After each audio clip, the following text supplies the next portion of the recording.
Hi all, getting back into a little bit of retro computing again today as I picked something up that is pretty cool little mini 17-year-old laptop.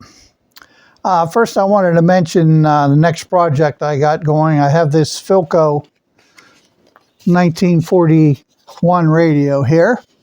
And we're going to tube radio. We're going to restore this, and actually it will look like a new one when I'm done, and I'm sure it will play well. It's got not too bad. This was going to be a little bit tough and time consuming because everything is packed in there and a lot of the wiring needs replaced. But interesting enough, this chassis, the left and right sides come off. They are attached with screws, so that will make it a lot easier to get into the chassis.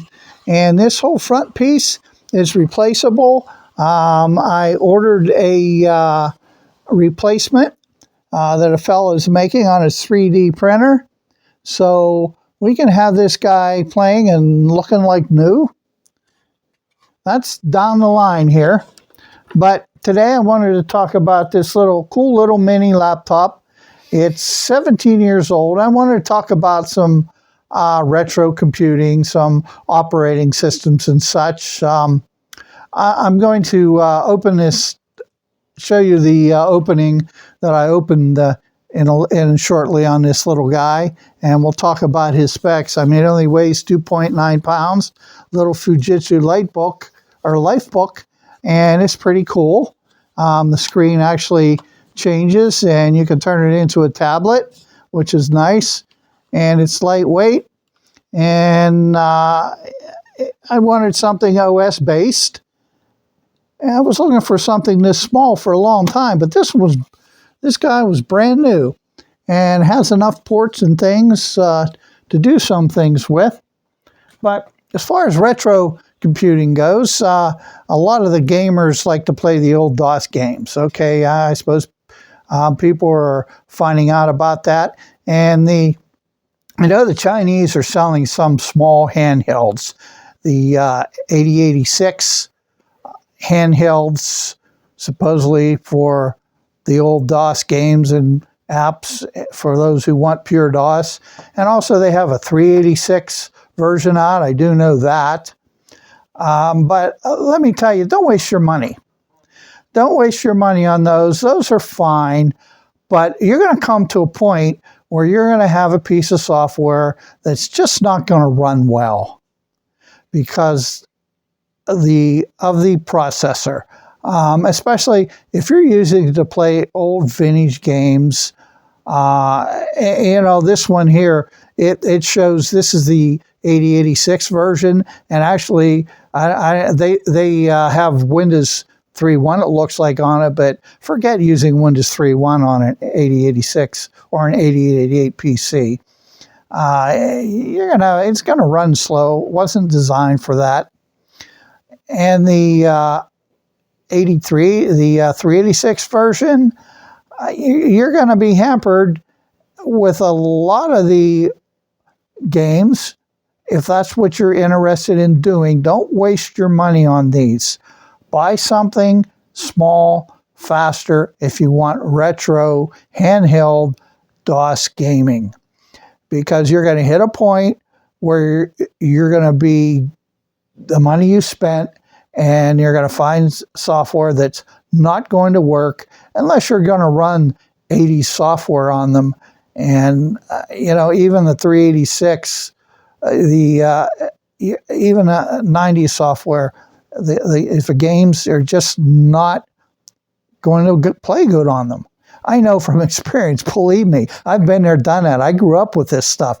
If you saw one of my other videos talking about, I started out with, with a Logic Trainer, and then a Heath Zenith 8088 kit that I put together, and working with old DOS and Commodore 64s and all versions of Windows, DOS, Windows 3.1, Windows 95, 98, though I never got to play with Windows 2000. I jumped right into XP.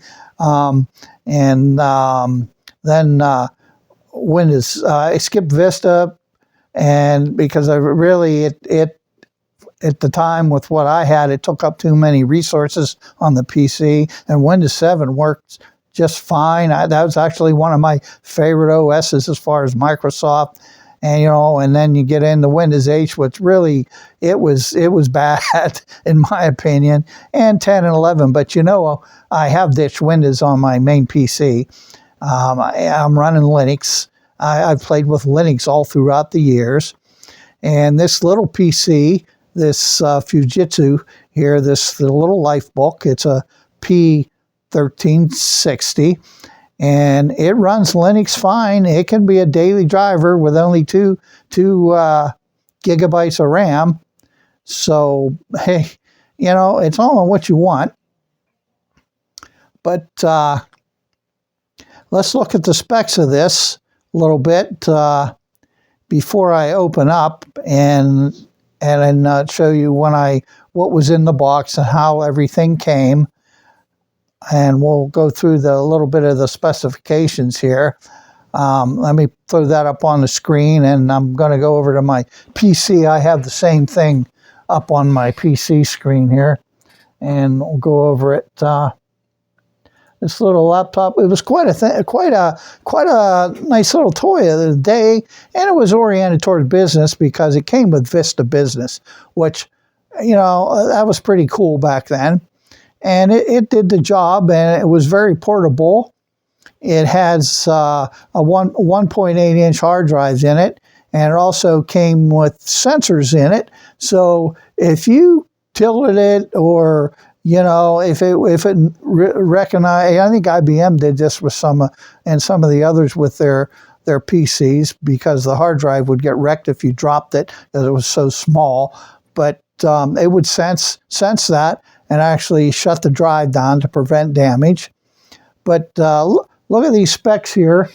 And this one has a Centrino Core 2 dual processor. It's an SU9300, 1.2 gigahertz, 3 megabyte L2 cache, and runs at 800 megahertz. And a Mobile Intel GS45 Express chipset with the graphics. Interesting enough, this runs, it actually runs faster than check out that old Alienware Resurrection, where I went over the Area 51 M7700 that I restored. It has a Pentium 3.6 in it. And actually, this SU9300, if you look at the benchmarks, it's a little bit faster than that. And that was a 2005 laptop. And so it's kind of on par with that. It had Vista, business with it. It's an 8.9-inch WGXA screen with it's a pen touch. And it came with gigabyte of DDR2, 667 megahertz, but I found another module, put a 2 gigabyte in it. And originally, mine had a 80 gigabyte hard drive, and it had Bluetooth. Now they say up to two and a half hours on this 3-cell battery, but mine has the 6-cell battery. And that really, again, it surprised me, because this thing sat for 17 years in a box. I don't know, with that battery. And I was surprised it even charged at all. But I'm getting a little over 4 hours of battery run on it. So that's okay. That works fine with me. The Intel Graphics Accelerator 4500 MHD. With it, Realtek audio. Again, it has Bluetooth, Ethernet, Wi-Fi, built-in camera, of course, and it has a Type 2 secure digital card slot, which I have a 512 gigabyte card in there. USB 2.0 VGA external display, 2 USB ports. Also, it had an optional 3G card in it, so you can go online with it. But this one doesn't have it. But interesting. I'll show you in the video where I open things up, and also talk about where I tore it down, because of course the CMOS battery was dead. And to replace the CMOS battery, you got to tear the whole thing apart and pull the main board out, because it's tucked underneath. And what I did was I disassembled everything, and I I put longer wires on the battery cable. I actually stuck it where that 3G card would be, right under the keyboard. So it's easy access if you have to replace it. And I actually just took the coin battery, and I used conductive copper tape, taped the leads on there, wrapped the tape with some electrical tape, and then shrink wrapped it. And that'll be fine, and it's easy to replace, to get to in the future. So the only other, it's not an issue, but it does run a little bit warm, and the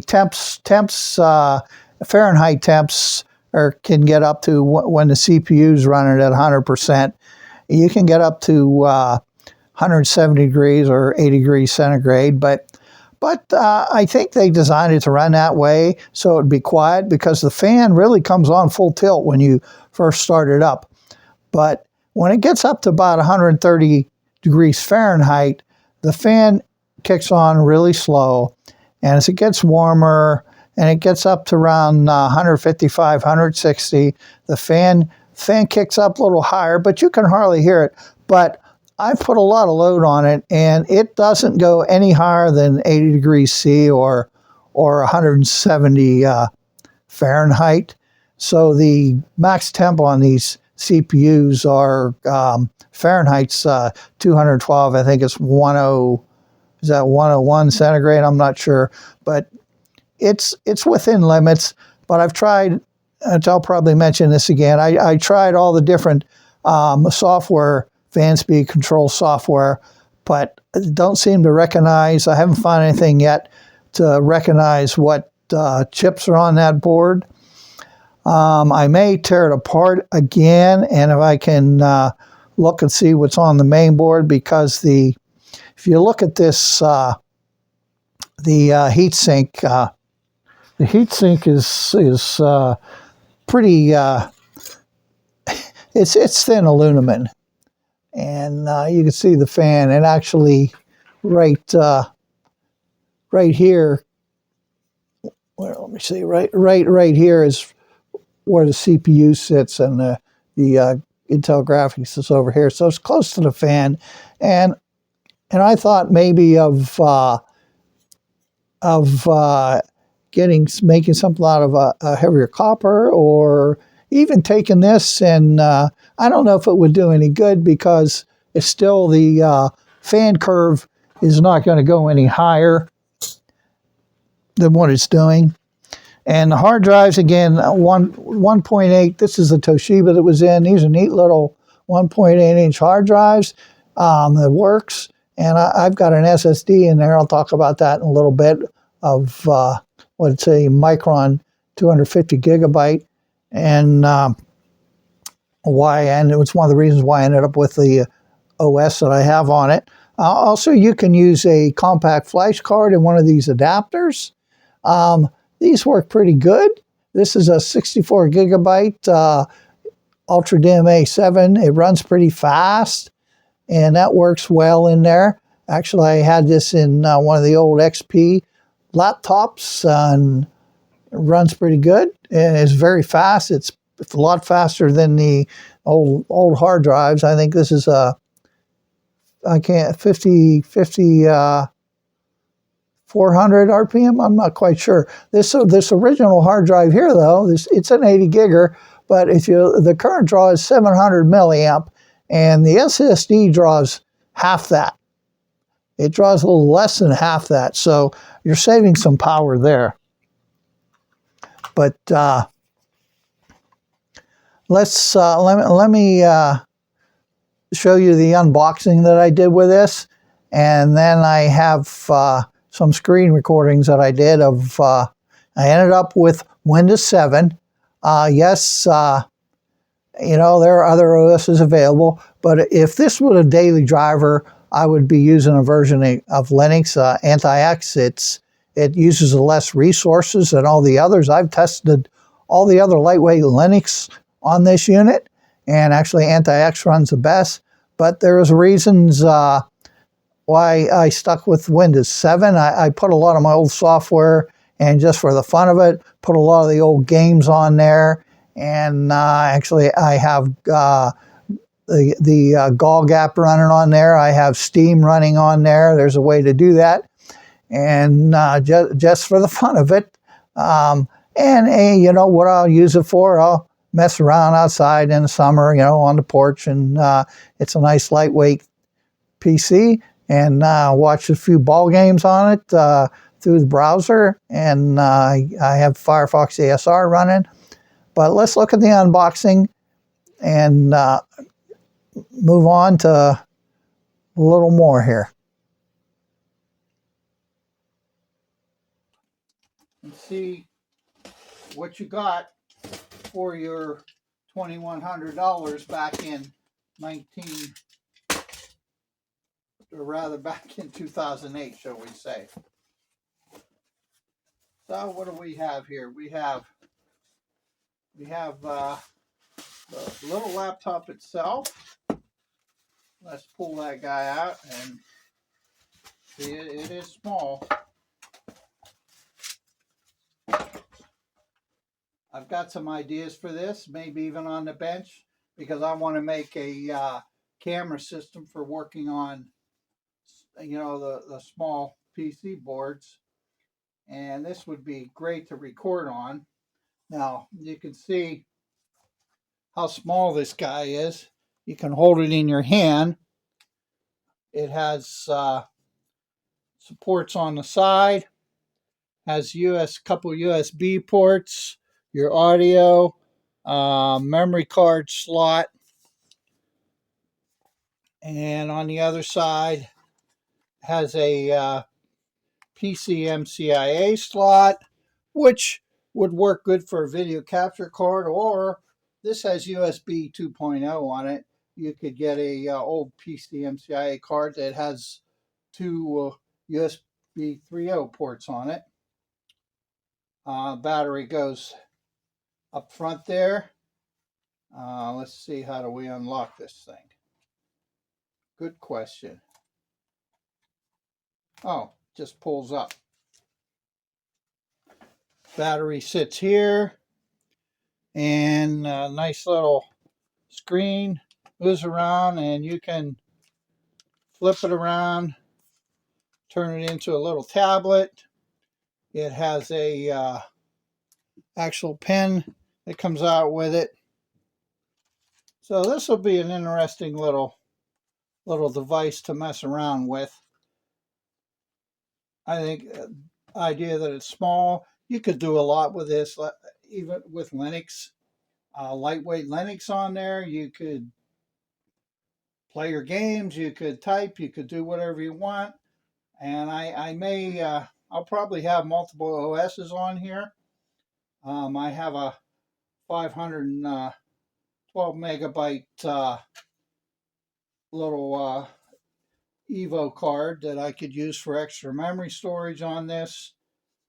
You could play some of your old games. I think I'm going to put, it comes with Vista, which Vista was pretty dang slow compared to some of the others.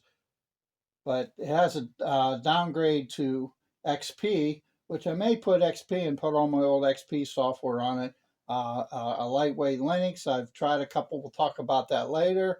And also could put Android 86 on here to run Android on there also, multiple boot. But the accessory box, see what comes in that. Check that out.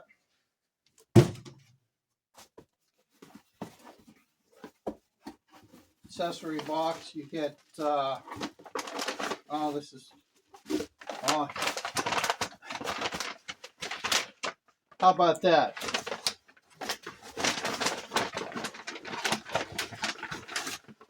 The battery.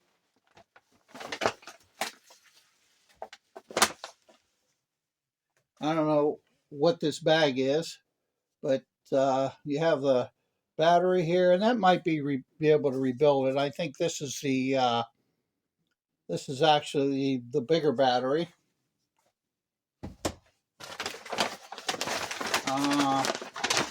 And the adapter.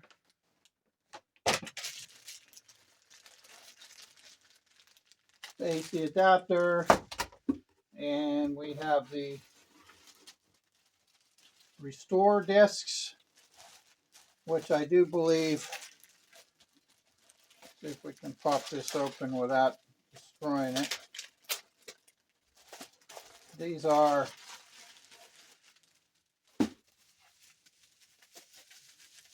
restore discs for the Vista, which is installed on the 80 gig hard drive that has in it now. Some Office software, and we have the restore disk for XP and Vista, recovery and utility disk for the XP tablet edition 2005. We have the, I guess if you want to create the Roxio Creator software, and driver and application CD from Fujitsu. So if I put XP on there, I'll probably, you can look it up. There's a XP Integra version that someone has slipstreamed a lot of all the updates and some other enhancements, which and then on the goodies ISO disk, there's also a app in there to enable trim if you have an SSD with XP, so we'll check that out. If not, I have that compact disc, that 64 gigabyte compact disc that I could put in place of the hard drive, and it works fine with the Hitachi drivers in XP, and you don't need to trim anything. It just thinks it's another hard drive. So we'll check this out and let's see what we can do with this. So I ended up using Windows 7, and I tried a number of different OSs. I'll get into that in a minute and tell you why I stuck with Windows 7.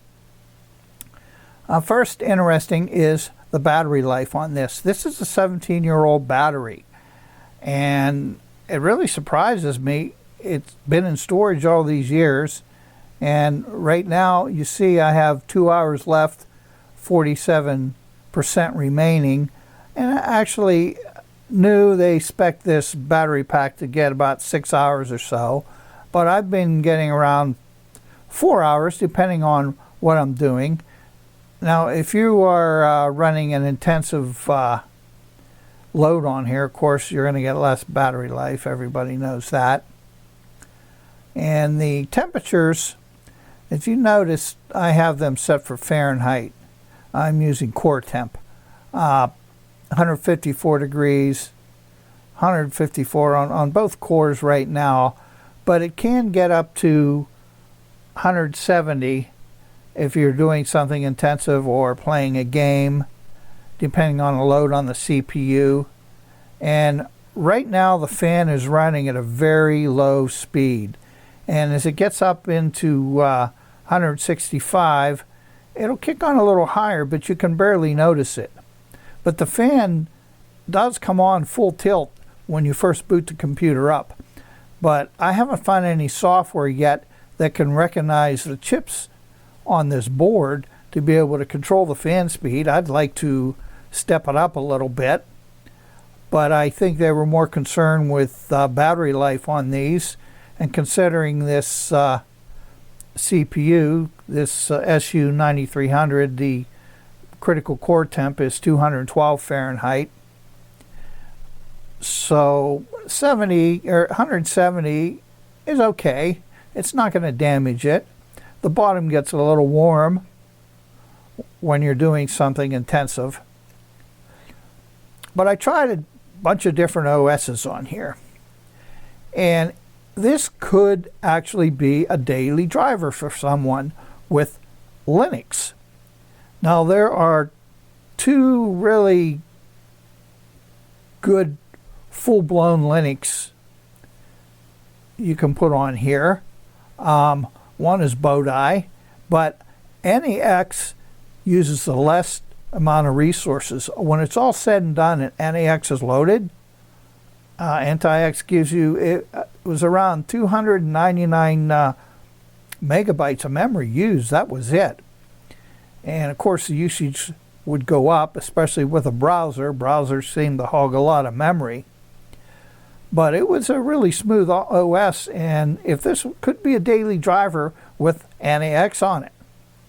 Or you could use Puppy Linux. Now I have Puppy Linux installed in a Frugal here. You can see it in the, let's go to my local drive C, and you can see I have Puppy Linux installed. It's a dual boot Frugal, and in case I wanted to do some things, maybe be a little more safer cruising the internet, but I don't think there's too much problem with Windows 7. This is 32-bit. Why did I choose a 32-bit? Well, I compared, and the 32-bit Windows 7 does use a little less resources, and I'm not going to notice a difference for what I'm doing. Puppy Linux, when it's all said and done, it's loaded up because everything is loaded into RAM. It uses a little more, but right now with the screen recorder going, I've got 44% of my resources used, my RAM. So 880 some out of 2 gigabytes, but actually there's probably around 1.8 gigabytes available to the system because the graphics uses 300 some odd. It's available for the graphics. But I put some of my favorite apps on here, my old Windows apps. I have window blinds on here and bleach split. Oh, and also I tried a version of XP. Now, as I mentioned, this unit came with Vista, and it also came with disks to downgrade to XP. I had XP Integra on this. If you old XP users, if you haven't heard of XP Integra, check it out because it has a lot of enhancements added to it. Just do a search for it. But I couldn't get my hard drive, my SSD application to run on it, and this is a Micron SSD. I've got the Crucial 32-bit storage executive. It's same as Micron. Takes a minute for it to start up here because actually it's using Java, and it opens in a web page. But I couldn't get this to exactly work properly in XP. So Integra would have been okay, but I also wouldn't have been able to get Steam running on it or GOG Galaxy on it if because I did put some of the games on it just to see if I could do it. Some of the old games. So it takes a minute to load here with the storage executive. And you can see the temps rising a bit and the usage down here. The RAM usage going up. give it a second. It'll pop up, probably because I've got it on battery power. The CPU does slow down a bit. There it comes. So I can do everything with the Storage Executive. I read my smart, my drive details. I have the momentum cache enabled, and I have over provisioning enabled. Though this particular drive, I think if I mentioned that this is an enterprise drive, and it is built a little more sturdy than your standard drives and has more available space. Even though this is a 240 gigabyte, there is 300 some gigabytes available for the drive to use on for its internal housekeeping. And I did install a few of the games on here to see what works and what runs on this old Intel graphics. And actually, I have a few of them on here that run Deus Ex runs fine, System Shock 2 runs fine, and some of the others. And again, I put my DOS box on here with all my old DOS games on here just for the fun of it. Let me go into quick menu 3 is what I have on here. Let's go full screen for a minute. And I have a lot of old, I think I covered this in that old Windows 98 laptop I built, but all these run fine on here. I've got all my old Apogee stuff, all my old Apogee games on here. I don't know, maybe be useful to somebody. Some Champ games. We got pinball. Got the old pinball games. The old Ultimate games. But I also have the Ultima. I have Exalt running on here, installed on here anyway. It still runs. But now Steam runs. Now you're not going to play any of the more recent games on here, but if you had some oldies, Steam takes a minute to boot up, and it uses a lot of resources. But what I found you can do, such as the Star Wars Jedi Knights and the System Shock 2, some of the others, you can actually go in and find it in the Steam folder and run it without starting Steam up. Steam takes a minute because and it's a little bit of a memory hog, and you can see itself, it uses quite a bit of resources there, more RAM it's used. Let's open it up, and of course you see the Steam will stop running on Windows in 7 days, or 7 and 0 days. Now there's a lot of ways you can get the old Steam to work on a few different ways to do it. There's a lot of videos. I'm not going to go into detail, but if you wanted to download some older games or purchase some older games on Steam that would run on something like this, you can. But as I said with the let's exit Steam here. There's one thing I want to mention. If you do have one of these and you want to put Antix Linux on it, what's going to happen is you'll install it.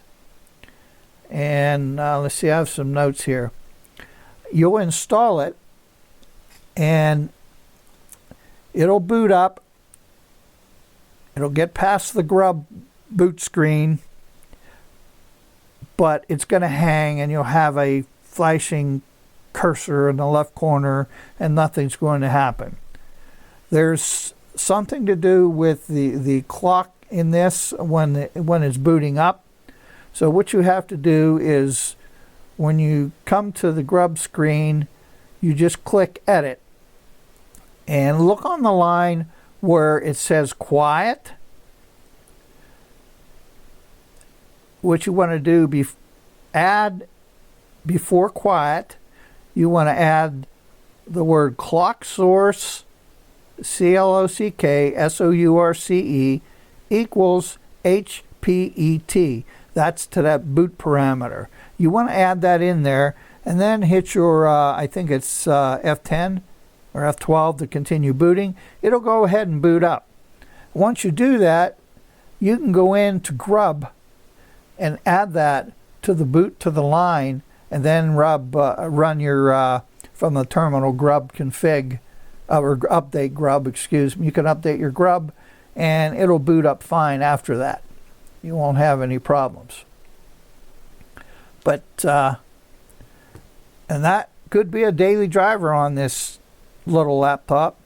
Now granted, you won't have the use of the function keys that are on the screen, but you still can rotate the screen if you wish, and the pen driver still works because this is a pen touch screen, and that still works fine. So if you have any questions, go ahead and leave them, and we could talk about this. And you know, what are you guys doing with your retro computing? You know, what are you using? I like small, and I've been looking for a small unit like this for a long time, and it was amazing to find one that was brand new, not unopened in the box. So other than that, have a good day, and God bless.